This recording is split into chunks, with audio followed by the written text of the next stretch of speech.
पुंडलिक वरदा हरी विठ्ठल श्री ज्ञानदेव तुकाराम।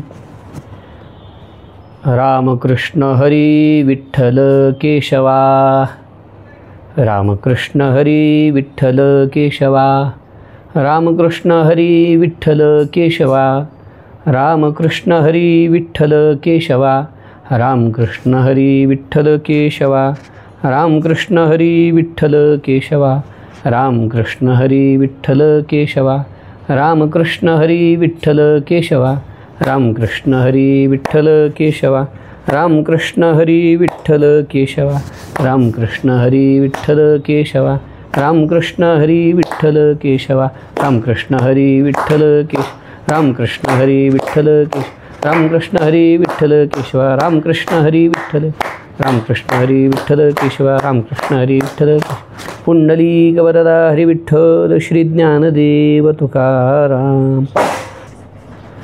नमो सद्गुरु तुकया ज्ञानदीपा, नमो सद्गुरु सच्चिदानंदरूपा, नमो सद्गुरु भक्तकल्याणमूर्ती, नमो सद्गुरु भास्करा पूर्णकीर्ती, अलंकापुरी रम्यसिंहासनस्थं पदाम्भोजतेजस्फुरद्दिक्प्रदेशं, विधीन्द्रादिदेवैः सदा स्तूयमानं, समाधिस्थमूर्तिं भजे ज्ञानदेवम्। समचरणसरोजं सान्द्रनीलाम्बुदाभं, जघननिहितपानिं मण्डनं मण्डनानां, तरुणतुलसीमालाकन्धरं कञ्जनेत्रं, सदयधवलहासं विठ्ठलं चिंतयामि। सेवेलागी सेवक झालो, तुमच्या लागलो निजचरणा, अहो स्वामी तुकया देवा, यावरी न करावा अव्हेर, सहज लिळे उदकी वह्या, तुम्ही रक्षिल्या निज सत्ये, अहो स्वामी तुकया देवा, यावरी न करावा अव्हेर। निळा म्हणे धराल हती, तरी द्याल मती निरुपमा, अहो स्वामी तुकया देवा, यावरी न करावा अव्हेर। पुंडलिक वरदा हरी विठ्ठल श्री ज्ञानदेव तुकाराम।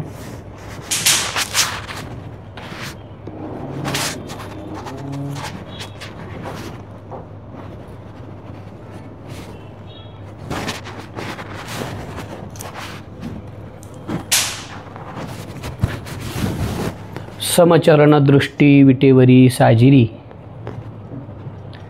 तेथे माझे हरी वृत्ती राहो, अनेक न लगे माईक पदार्थ, तेथे माझे आर्त नको देवा। ब्रह्मादिक पदे दुःखाची शिरानी, तेथे दुश्चितझनी जडो देसी, अनेक न लगे माईक पदार्थ, तेथे माझे आर्त नको देवा। तुका म्हणे त्याचे कळले आम्हा वर्म, जे जे कर्मधर्म नाशिवंत, अनेक न लगे माईक पदार्थ, तेथे माझे आर्त नको देवा। अकारण करुणावरून आलय, भक्तवांछा कल्पतरू अनंतकोटी ब्रह्मांड नायक रुक्मिणी प्राण संजीवन भगवान श्री पंढरीनाथ, विश्वमाऊली श्री ज्ञानोबाराया, जगद्गुरु श्री तुकोबाराया आदी करून सर्व साधू संतांच्या कृपा आशीर्वादाने तुम्हा सर्व भाविक सज्जन सर्वांच्या आशीर्वादाने एका मोठ्या काय म्हणा खडतर प्रवासातून आपण बाहेर आलेलो आहोत आणि प्रकृती अगदी व्यवस्थित झालेली आहे। आता तब्येत व्यवस्थित झालेली आहे, पण तरी सगळ्या भाविकांना एक मनामध्ये हुरहुर लागून राहते की महाराजांची तब्येत कशी आहे, काय आहे. तर त्या निमित्तानं आपल्याशी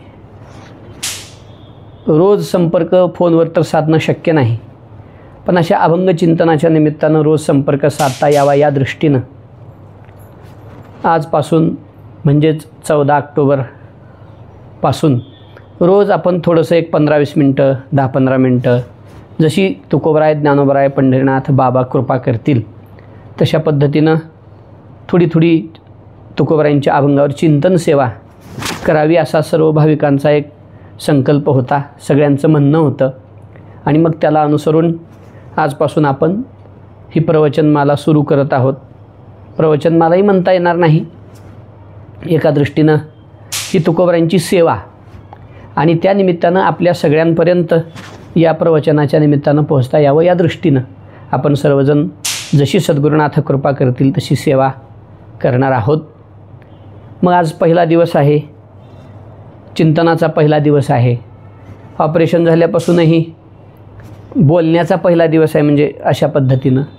तर मग तुकोबरायांच्या अभंगावरच चिंतन करायचं आहे. तर मंगलाचरण, मग मंगलाचरणातही गाथ्यामध्ये जो प्रथम क्रमांकाचा अभंग तुकोबरायांनी ठेवलेला आहे देवडीकर गाथेच्या प्रतीच्या नियमाने, तो हा समचरणदृष्टी अभंग आहे. तर त्याच अभंगावर थोडंसं चिंतन करावं या दृष्टीनं हा अभंग या प्रवचनरूपी सेवेकरिता निवडलेला आहे.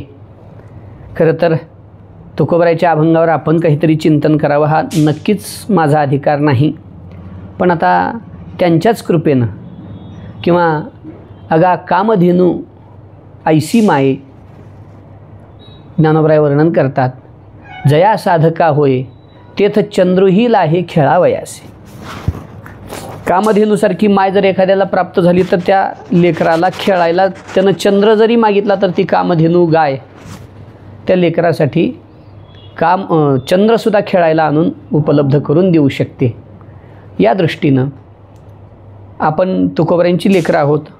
ऋषीमुनींनी तर आपल्याला अमृतस्य पुत्रहा म्हणून संबोधलेलं आहे, म्हणजे आपण भगवंताची लेकरं आहोत, तुकोबराय ज्ञानोबरायची लेकरं आहोत. ती आपली माय आहे, त्यामुळं आपल्याला तेच कृपा करतील आणि त्यांच्या वचनावर बोलण्यासाठी काहीतरी बुद्धी देतील. निळोबारायांनी म्हटल्यासारखं तरी द्याल मती निरुपमा, या पद्धतीनं तुकोबराय जशी कृपा करतील तशी आपण सेवा या आजपासून रोज थोड्या थोड्या स्वरूपामध्ये करणार आहोत. आज प्रथम दिवस आहे, थोडं बोलायचं आहे. थोडं बोलायचं म्हणजे 10-15 मिनटं आपल्याला थोडंसं चिंतन करायचं आहे. त्या निमित्तानं तुकोबरायांचा हा अभंग सेवेकरिता निवडलेला आहे. समचरण दृष्टी विटेवरी साजिरी, तेथे माझी हरी वृत्ती राहो, अनेक न लगे माईक पदार्थ, तेथे माझे अर्थ नको देवा. जगद्गुरु तुकोबराय या प्रस्तुत अभंगामध्ये भगवान श्री पंढरीश परमात्मेच्या समोर प्रार्थना करतायत की देवा तेथे माझी हरी वृत्ती राहो. वास्तविक पाहता हा मंगलाचरण प्रकरणातला अभंग आहे. मंगलाचरण म्हणजे काय, मंगलाचरणाचे प्रकार काय, या संबंधानं आपण सर्वांनी अनेक वेळेला चिंतन ऐकलेलं आहे, श्रवण अनेक विद्वज्जनांच्या मुखातून ऐकलेलं आहे. तर जी आस्तिक मंडळी आहेत, आस्तिक म्हणजे जे वेदाला मानणारे आहेत, जे शास्त्राला मानणारे आहेत, देवाला मानणारे आहेत, कुठल्याही कार्याचा आरंभ करताना मंगलाचरण करतात. मंगल करतात म्हणजे काय, देवाचं स्मरण करतात, देवाला आशीर्वादाची मागणी करतात, देवाला नमन करून कुठल्याही कार्याचा प्रारंभ करतात. तर त्या मंगलाचरणाचे 3 प्रकार आहेत. एक नमस्कार रूप मंगलाचरण म्हणजे काय, देवाला नमस्कार करावा आणि कार्याला आरंभ करावा. दुसरा आहे वस्तुनिर्देश रूप मंगलाचरण, देवाच्या रूपाचं स्वरूपाचं स्मरण करावं, त्याचं वर्णन करावं, गुणगान करावं आणि कार्याला प्रारंभ करावा. आणि तिसरं आहे आशीर्वादात्मक मंगलाचरण म्हणजे आपलं कार्य सिद्धीला जावं म्हणून देवाकडे आशीर्वाद मागावे. मग काही ठिकाणी मंगलाचरण करत असताना 2-2 मंगलाचरण एकत्र आलेले आहेत. नमस्कार रूप मंगलाचरण आणि वस्तुनिर्देश रूप मंगलाचरण एकत्रित आलेलं आहे. काही ठिकाणी आशीर्वादात्मक मंगलाचरण आणि वस्तुनिर्देश रूप मंगलाचरण एकत्रित आलेलं आहे. काही ठिकाणी नमस्कार रूप मंगलाचरण आणि आशीर्वाद रूप मंगलाचरण एकत्रित आलेलं आहे. प्रस्तुत अभंगाचा जर विचार केला तर तुकोबारांनी इथं वस्तुनिर्देश रूप मंगलाचरण आणि आशीर्वादात्मक मंगलाचरण असं अभंगाच्या प्रथम चरणामध्ये केलेलं आहे. समचरणदृष्टी विटेवरी साजिरी हे देवाच्या वस्तुनिर्देशाचं वर्णन आहे, म्हणजे भगवंताच्या रूपाचं वर्णन आहे.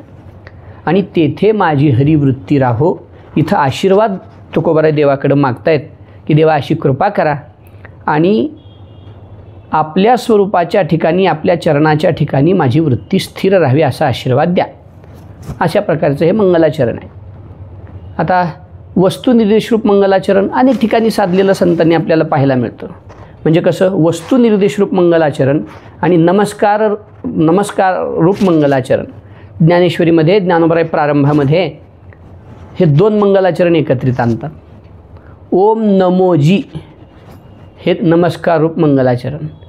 पण ज्याला नमस्कार करायचा आहे तो कसा आहे, तिथून पुढं जे ज्ञानोबरायांनी 20 ओव्यामध्ये त्याचं वर्णन केलेलं आहे ते वस्तुनिर्देशरूप मंगलाचरण आहे. मग कोण आहे तो, ज्याला तुम्ही नमस्कार करताय तो कोण आहे, तर आद्या वेद प्रतिपाद्या जय जय स्वसंवेद्या आत्मरूपा देवा तूची गणेशू सकलार्थमती प्रकाशू म्हणे निवृत्तीदासू अवधारी जोजी.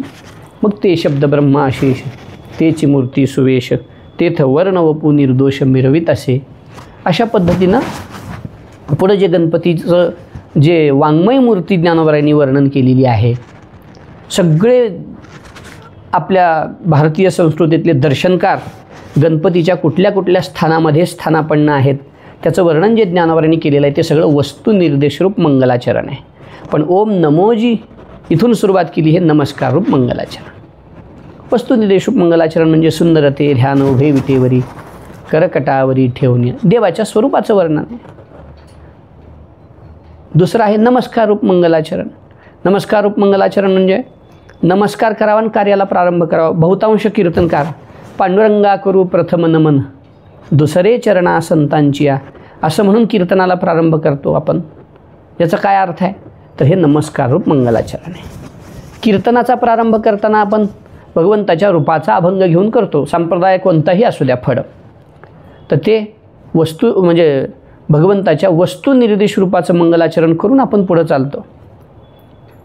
नमस्कार रूप मंगलाचरण नामदेव महाराजांनी तर गाथ्याच्या प्रारंभामध्ये किती मोठं मंगलाचरण नमस्कार रूप केलेलं आहे. प्रथम नमन करू गणनाथा उमाशंकराची आसुता चरणावरी ठेवणी माथा साष्टांगाता दंडवत दुसरे वंदू सारदा जे चतुराननाची आत्मजा वाक्सिद्धी पाविजे सहजा तिच्या चरणवजा दंडवत.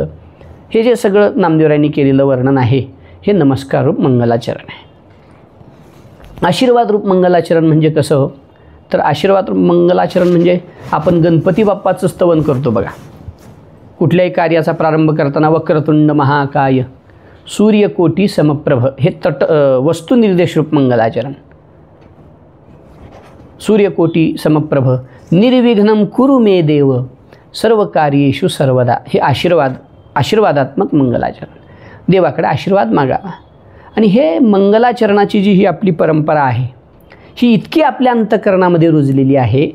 कुठलंही व्यावहारिक कार्य असो आध्यात्मिक कार्य असो आपण मंगलाचरण अप्रत्यक्ष जाणून किंवा अजाणतेपणी का होईना आपण मंगलाचरण करतो. उदाहरणार्थ सांगायचं झालं, एखादा वाहन चालवणारा व्यक्ती आहे, सकाळी जेव्हा वाहन चालवण्यासाठी तो गाडीवर बसतो, गाडीला स्टार्टर मारतो, त्यावेळेला काय करतो, नमस्कार करतो की नाही. पूर्वीच्या काळात अगरबत्ती लावायची, आता जरा गाड्या सेन्सिटिव्ह निघाल्यात म्हणून अगरबत्ती बंद झाली समजा. परंतु अरे बाबा ही आपली लक्ष्मी आहे म्हणतो, प्रणाम करतो, मग गाडीला स्टार्टर मारतो. हे नमस्कार रूप मंगलाचरण आहे. शेतकरी ऊस लावायचं झालं तरी पूजा करतो. कधी बैलाची पूजा, कधी जुवाची पूजा, कधी शेताची पूजा, कधी धान्याची पूजा. हे जे सगळ्या गोष्टी आहेत हे मंगलाचरणाच्याच गोष्टी आहेत असं म्हणायला काही हरकत नाही. सांगण्याचा अर्थ असा, हे मंगलाचरण आपल्या रोमारोमात भरलेलं आहे. ही आपली संस्कृती आहे, ही आपली परंपरा आहे. म्हणून तुकोबरायसुद्धा इथं मंगलाचरण करतायत. महाराज म्हणतात, देवा तेथे माझी हरिवृत्ती राहो, तुमच्या अशा स्वरूपाच्या ठिकाणी माझी वृत्ती स्थिर व्हावी.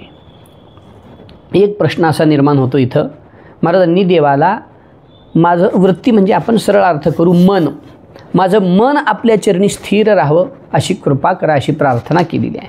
का हो महाराज, मन भगवंताच्या चरणी स्थिर राहावं अशी प्रार्थना कशासाठी? आणि दुसरी एक शंका अशी निर्माण होते की अभंगाच्या पहिल्या चरणाच्या पूर्वार्धामध्ये जे वर्णन आहे ते सगळं पांडुरंगाचं आहे, समचरण, दृष्टी, विटेवरी, साजिरी.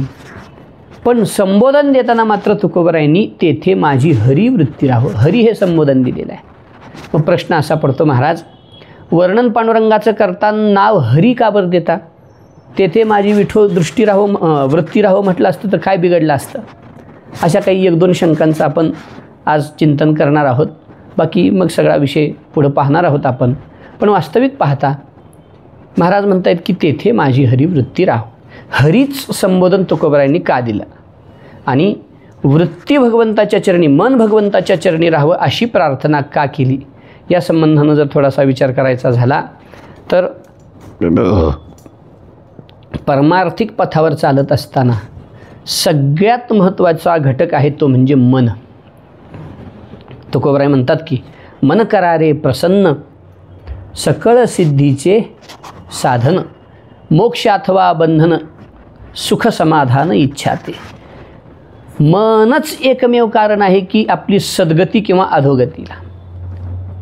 गती अधोगती मनाची हे युक्ती, मन लावा एकांती साधू संगी. तुकोबराय म्हणतात गती असो की अधोगती असो हे मनच त्याला कारण आहे. या मनाला गृहीत धरूनच भगवंतांनी अर्जुनाला असं म्हटलेलं आहे की उद्धरेद आत्मनात्मानम नात्मानमव साधयेत. याचा अर्थ काय आहे? आपणच आपले म्हणजे मित्र आहोत आणि आपणच आपले शत्रू आहोत. आपणच आपला उद्धार करू शकतो किंवा आपणच आपलं अधःपतन करू शकतो. हे सगळं मनावर अवलंबून आहे. म्हणून परमार्थामध्ये मन ही अत्यंत महत्त्वाची गोष्ट आहे. जर मन संसारात गुंतलं तर आपल्याला अधोगतीला घेऊन जाईल आणि तेच मन जर भगवत चरणारविंदामध्ये स्थिर झालं तर तेच मन आपल्याला भगवत स्वरूप करून टाकेल. मन हे राम झाले, मन हे राम झाले असं होईल. आणि मन एकदा राममय झालं की पुढं आपण राममय व्हायला वेळ लागत नाही. गोविंद गोविंद मना लागलिया छंद, परिणाम काय आहे? मग गोविंद ते काया, भेद नाही देवातया. म्हणजे भक्तात आणि देवात भेदच राहणार नाही जर मन गोविंदमय झालं तर, अर्थात भगवत नामचिंतनामध्ये भगवत चरणारविंदी स्थिर झालं तर. म्हणून तुकोबराय म्हणतात देवा हे मनच कारण आहे ना, म्हणून तुम्ही कृपा करा आणि तेथे माझी हरिवृत्ती राहो. आपल्या चरणी माझं मन अखंड स्थिर राहावं अशी कृपा तुम्ही माझ्यावर करा, कारण मनच कारण आहे. ज्ञानोबरायांनी भगवंतांनी एक विषय सांगितलेला आहे 2ऱ्या अध्यायामध्ये. ज्ञानोबरायांनी त्याच्यावर चिंतन करत असताना असं म्हटलेलं आहे की मनात जर कुठला विषयाचा किंवा संसाराचा स्मरणाचा भाग निर्माण झाला तिथून माणसाचं अधःपतन सुरू झालं. ध्यायतो विषयान् पुंसस्संगस्तेषुपजायते, संगात संजायते कामः कामात क्रोधोऽभिजायते, क्रोधात भवति सम्मोह, सम्मोहात स्मृतिविभ्रम, स्मृतिभ्रंशात बुद्धिनाशो, बुद्धिनाशात प्रणश्यती. ज्ञानोबराय याच्यावर चिंतन करताना असं म्हणतात जरी हृदयी विषय स्मरती, इथं हृदय शब्दाचा अर्थ मन, जरी हृदयी विषय स्मरती काय होईल हो? म्हणजे पतन होईल. म्हणले जीवाचं, सामान्य जीवाचं पतन होईल नवल नाही. जर विषयाचं स्मरण या मनानं केलं तर तरी निस्संगाही आपजे संगती. निस्संग असलेले, फक्कड असलेले महात्मेसुद्धा गुंत्यात आल्याशिवाय राहत नाहीत. आणि याला कितीतरी जुनी उदाहरणं आहेत महाराज. इंद्रा पडले भग, चंद्र झाला काळा, नारद चुकला चाळा भग, हे निसंगाही आपजे संगतीमध्ये. काही काही माणसं म्हणतात काय हो इंद्रा पडले भगन, चंद्र झाला काळा, नारद चुकला चाळा भजनाचा. हे प्रमाण त्यांना कमी दाखवण्यासाठी नाही. नारद की तो भई नारदी हे जे प्रमाण आहे किंवा भूत लागले नारदाला 60 पोरे झाली त्याला, ही प्रमाण काय नारदाची उणीव सांगण्यासाठी नाही. मग कशासाठी आहे? विषयाच्या संगतीचं, विषयाच्या स्मरणाचा परिणाम एवढ्या नारदासारख्या महात्म्यावर जर असा उलटा होऊ शकतो तर तुमच्या आमच्या सामान्य जीवावर तर या विषयाच्या स्मरणाचा परिणाम किती विचित्र होत असेल हे दाखवून देण्यासाठी नारद चुकला चाळा भजनाचा हे प्रमाण आलेलं आहे. याचा अर्थ काय आहे की विषयाचं स्मरण जर मनानं केलं तर पतनाला कारण. तैशी विषयाची शंका मनी वसती देखा, तरी घातू करी आशेखा विवेक जाता. तैशी विषयाचे ध्यान विपाये जरी वाहे मन, तरी येसने हे पतन गिंसित पावे. याचा अर्थ काय की मनानं जर भगवत स्मरण सोडून दुसरं विषयादी सगळ्या गोष्टीचं स्मरण केलं तर आपलं 12 वाजले म्हणून समजायला हरकत नाही. मग आपण कितीही प्रतिष्ठित असू, मोठे असू, साधक असू, सिद्ध असू, सिद्धाला सुद्धा या बाबतीत अडचणी निर्माण करणारं हे मन आहे. आणि हे मन जर भगवत चरणारविंदी स्थिर झालं तर काय होतंय. आपण विष्णू सहस्त्रनाम म्हणतोच. विष्णू सहस्त्रनामाच्या प्रारंभीच आपण श्लोक म्हणतो, यस्य स्मरण मात्रेन जन्मसंसार बंधनात विमुच्यते नमस्तस्मै विष्णवे प्रभ विष्णवे. यस्य स्मरण मात्रेन, यस्य म्हणजे भगवंताच्या स्मरण मात्रेनं, म्हणजे नुसतं भगवंताचं स्मरण जरी मनामध्ये आपण अखंड करीत राहिलो. आता तिथं आलेली प्रवृत्ती म्हणजे यस्य स्मरण मात्रेनं म्हणजे विष्णू सहस्त्रनामाचं अखंड स्मरण, नामाचं स्मरण करत राहिलो, देवाच्या रूपाचं स्मरण करत राहिलो. यस्य स्मरण मात्रेनं काय होईल हो, जन्मसंसार बंधनात विमुच्यते, म्हणजे जन्ममरणाच्या चक्रातून आपण मुक्त होऊ. ज्ञानदेवाध्यानी रामकृष्ण मनी परिणाम वैकुंठ भुवनी घर केले. इथं वैकुंठ भुवन म्हणजे सलोकता मुक्ती सांगण्याच्या दृष्टीनं ज्ञानोबराय म्हणतात असं नाही. तर हे वैकुंठ भुवनी घर केले म्हणजे भगवत स्वरूपाच्या ठिकाणी आपण स्थिर झालो. म्हणजे हे मनच कारण आहे आपली अधोगती व्हायलाही, आणि हे मनच कारण आहे आपली सद्गती व्हायलाही. म्हणून या मनाला कुठं लावायचं हे आपण खऱ्या अर्थानं निश्चित केलं पाहिजे. आणि मग तुकोबरायसारख्या महात्म्याला माहिती आहे की ह्या मनाला कुठं लावलं पाहिजे. म्हणून तुकोबराय म्हणतात, देवा तुला आम्ही जे मागावं ते तू द्यायलाच बसलेला आहेस. तुका म्हणे आम्ही जे जे इच्छा करू ते ते कल्पतरू पुरविशी. हा उदारच हरी आहे. उदार तू हरी ऐशी कीर्ती चराचरी. जे मागावं ते द्यायला बसलेला आहे परमात्मा. बाप उदार देव अपरिमित. ज्ञानोबराय म्हणतात, बाप रे बाप किती अपरिमित उदार आहे परमात्मा. असं आहे ते, उदार आहे परमात्मा, यात काही संशय नाही. आपण त्याचं पुढं चिंतन करणार आहोत कसा उदार आहे काय.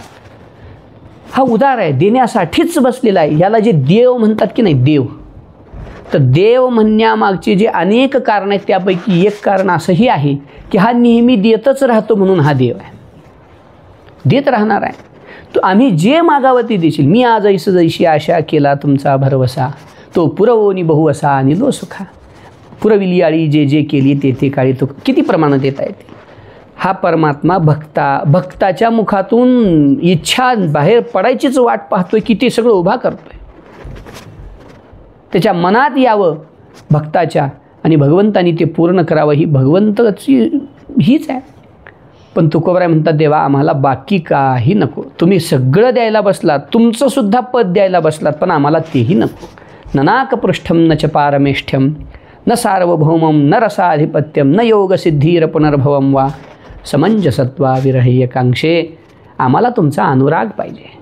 तुमच्या चरणारविंदाचा अनुराग आमच्या हृदयात प्रगट व्हावा. अखंड तुमचं स्मरण आम्ही करत राहावं, अखंड तुमचं स्मरण करत राहावं, अखंड तुमच्या स्मरणात आमचं मन एकरूप होऊन राहावं अशी कृपा करा. म्हणून तुकोबराय म्हणतात, तेथे माझी हरी वृत्ती राहो. आता एक शंका, तुकोबरायला भगवान विचारू लागले की म्हणे महाराज एक गोष्ट लक्षात आली की मनच कारण आहे की अधोगती किंवा सद्गतीला. म्हणून तुम्ही म्हणता की माझं मन देवा तुझ्या चरणी स्थिर राहावं. ठीक आहे, पण मन तुमचं आहे. तुम्ही त्या मनाला वळवून आणा. तुमच्या बलानं, सायासानं, कष्टानं, प्रयत्नानं त्या मनाला माझ्या चरणाजवळ आणून स्थिर करा ना.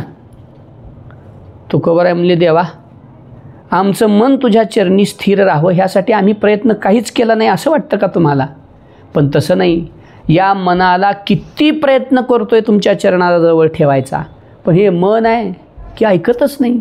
एक चित्रपटात लाईन होती पहिलं, दिल है की मानता नाही. तसं आहे मन. हे दिल म्हणजे मनच की, हे मन आहे की आमचं ऐकतच नाही. का बरं ऐकत नाही? त्याचं कारणही नाथ महाराजांनी भागवतात सांगितलेलं आहे. अनादि संसार मालेच्या ठाई नित्य विषय सेविले पाही, ते ठसावले चित्ताच्या ठाई वारंवार देही सेविता. पूर्वसंस्कार मनावर असे आहेत की ते मन सहजासहजी भगवंताकडे जातच नाही. आणि गेलं तर मग येत नाही. तिथली गोडी त्याला लक्षात आली पाहिजे. पण विषयाच्या संस्काराने त्या मनाला इतकं भ्रांत केलेलं आहे की ते त्या आनंदाला पाहायला तयारच नाही. ज्ञानोबरायांनी याला एक ओवी दिलेली आहे. ज्ञानोबराय म्हणतात, ते अंतरनियनती बापुडे म्हणून अगत्य सेवने घडे, सांगे पुय पंकीचे किडे काय चिळसे घेती. हे अंतर शब्दाचा अर्थ काय? इथून तिथपर्यंतचं अंतर का? नाही. अंतरंगातलं जे दिव्य परमात्म सुख आहे ते या मनाला कळत नाही. म्हणून हे बाहेर पडते. तैसा हृदयामध्ये मी रामू असता सर्व सुखाचा आरामू, पण भ्रांताशी कामू विषयावरी. आणि या मनावर असे पूर्वसंस्कार इतके झालेले आहेत या विषय सुखाचे किंवा विषयादी गोष्टीचे की आता मन आहे की भगवत चरणाच्या सुखाला ओळखू शकत नाही, पारखू शकत नाही. अशी या मनाची अवस्था झालेली आहे. आणि या मनाला आम्ही प्रयत्न केला. तुकोबराय म्हणतात, देवाशी बोलतात तुकोबराय, काय काय करीतो या मना परी नाईके नारायणा, करू नये त्याची करी विवंचना, नीऊ पतना धरिले. हे मन असं आहे की परी नाईके नारायण, आमचं ऐकत नाही. भलत्या सवे धावे सैराट, वाट आडवाट दरी दरकूट, न मनी कुडी काही कपट, घात बळकट मांडी याला. असंही आमचं मन आहे देवा. न पुरती भ्रमणा धाई दिशा, सप्तही पाताळे आकाशा, घाली उडी बळेची दे कोणी फासा, केलो या दोषा पाहुणा. असंही आमचं विचित्र मन आहे. या मनाबद्दल बोलताना अर्जुनसुद्धा हीच भूमिका अर्जुनाने सुद्धा मांडलेली आहे. चंचलम हि मन कृष्ण प्रमाथी बलवदृढम. भगवंतासमोर अर्जुन बोलतोय. 3 विशेषणं दिले मनाला, प्रमाथी, बलवत आणि दृढम. हे प्रमाथी आहे मन. प्रमाथी आहे म्हणजे कळूनसुद्धा पाप करणार आहे एक. बलवत म्हणजे बलवान ऐकत नाही. आणि दृढ आहे. ते दृढ एका दृष्टीनं ज्ञानोबरायांनी त्याचा विस्तार करताना खूप अलौकिक पद्धतीनं केलेला आहे. ज्ञानोबराय म्हणतात, मन हे कैसे केवडे, धरू जाता तरी न सापडे, एरवी राहटावया थोडे त्रैलोक्य या. किंवा निळिमा अंबरी मृगतृष्णा लहरी. मला थोडं विस्मरण झालं ओवीचं. निळिमा अंबरी मृगतृष्णा लहरी वावो झाले. आता हे मन कुठं आहे, काय आहे, कुणाला सापडू शकत नाही. असं हे अत्यंत सूक्ष्म असणारं मन, पण अत्यंत हे ऐसे कैसे होईल जे मरकट समाधी येईल, रामहितदया राहील महावातू. ज्ञानोबराय म्हणतात, असं कधी घडेल का की माकडाला समाधी लागली? असं कधी होईल का चक्रीवादळ सुटलं आणि त्याला बस बाबा गप म्हणल्यावर गप बसलं? ते जसं आहे तसं या मनाची अवस्था आहे. अनादिकालापासून संसाराचे विषयाचे भोग भोगत आलेलं आहे. ते संस्कार घेऊन आलेलं आमचं मन आहे देवा. म्हणून आमच्या प्रयत्नानं आम्हाला ते जमेना. खूप प्रयत्न केला, पण आमचं मन आमचं ऐकायला तयार नाही. आमचं मन आमच्यावर कृपाच करणा गेलं आहे. ज्या दिवशी त्या मनानं कृपा करावी त्या दिवशी देव जवळ आहे. तुकोबराचा एक वासुदेव आहे कान्होबा महाराजांचा. मनुराजा एक देहपुरी, असे नांद तू त्यासी दोघी नारी, पुत्र पौत्र संपन्न भारी, तेने कृपा केली. म्हणजे मनानं आमच्यावर कृपा केली म्हणून झालं काय? म्हणून आलो या देशा, होतो नाही तरी भुललो दिशा, दाता तोही मज भेटला इच्छा.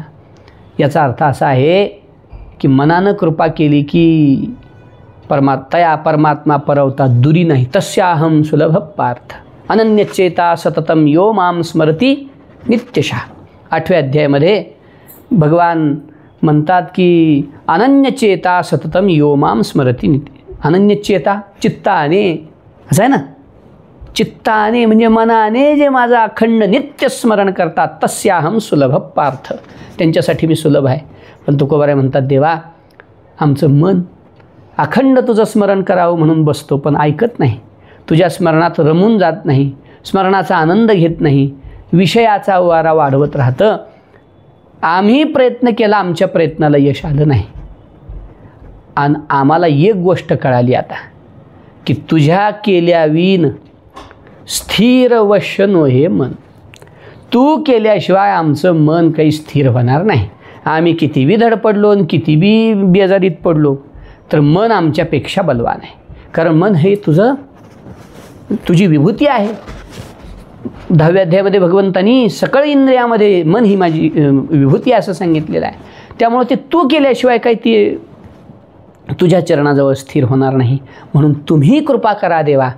आमच्या करण्यानं होत नाही ना, म्हणून प्रयत्न करून झाले, पण प्रयत्नानं पूर्णत्व आलं नाही, म्हणून आता प्रार्थनेला उभे आहोत. याचा अर्थ काय आहे? तुकोबराय देवाकडे प्रार्थना करतायत, पण प्रयत्नाच्या अंती, म्हणजे आपलं पहिलं कर्तव्य आहे प्रयत्न करणे आणि प्रयत्नानंतर प्रार्थना. काही माणसं प्रयत्न करीत नाहीत, नुसती प्रार्थना करतात. देव त्याला हिंग लावून विचारित नाही. त्याच्यामुळं माणसानं प्रयत्नानं साधण्याचा प्रयत्न करावा. प्रयत्नानं जेव्हा सिद्ध होणार नाही तेव्हा प्रार्थनेला लागावं. म्हणून तुकोबराय म्हणतात, देवा आम्ही खूप प्रयत्न केले, पण आमच्या प्रयत्नाला यश आलं नाही, आमचं मन तुझ्या चरणाजवळ स्थिर होऊ शकलं नाही. म्हणून आता तुझ्याकडं हात पसरलेत, तुझ्याकडं प्रार्थना करतो आहोत की देवा तेथे माझी हरिवृत्ती राहो. मग आता हरी हे विशेषण का दिलं, तेथे माझी हरिवृत्ती राहो हे का म्हटलं, याचं आपण थोडंसं चिंतन केलेलं आहे. मग देवाला आता महाराजांनी हरी हे संबोधन का दिलं याचा विचार उद्याला करू. काही मनासंबंधानं अजून काही विचार उद्याला करणार आहोत. आजची सेवा या ठिकाणी पूर्ण करतो. पुंडलिक वरदा हरिविठ्ठल श्री ज्ञानदेव तुकाराम. सर्वांना एक सूचना आहे, आपण हे जे अभंग चिंतन रोज सद्गुरू कृपेनं करणार आहोत, त्या संबंधानं जर कोणाला काही प्रश्न विचारायचे असतील, शंका असतील, मला फार येतं म्हणून नव्हे, पण आपण विचारला तर त्या भेनं तर माझं काहीतरी अभ्यास होईल, ह्या दृष्टीने माझा अभ्यास होईल. मला नाही अभ्यासानं जमलं, सद्गुरुनाथांना सगळ्या महापुरुषांना त्या निमित्तानं मला तुमच्या प्रश्नाच्या निमित्तानं काहीतरी बोलता येईल, या दृष्टीनं जर काही शंका असतील तर आपण सर्वांनी या व्हिडिओच्या कमेंटमध्ये आपल्या शंका विचाराव्या. त्याचं उद्याच्या प्रवचनामध्ये, म्हणजे आज हे झाल्यानंतर जो प्रश्न विचारला जाईल त्याचं निराकरण म्हणता येणार नाही, पण त्या संबंधानं आपण काही जी चर्चा करणार आहोत ती उद्याच्या सत्रात करणार आहोत. अशा पद्धतीनंही आपल्याला थोडासा संवाद साधता येईल, या दृष्टीनं ही सेवा आहे.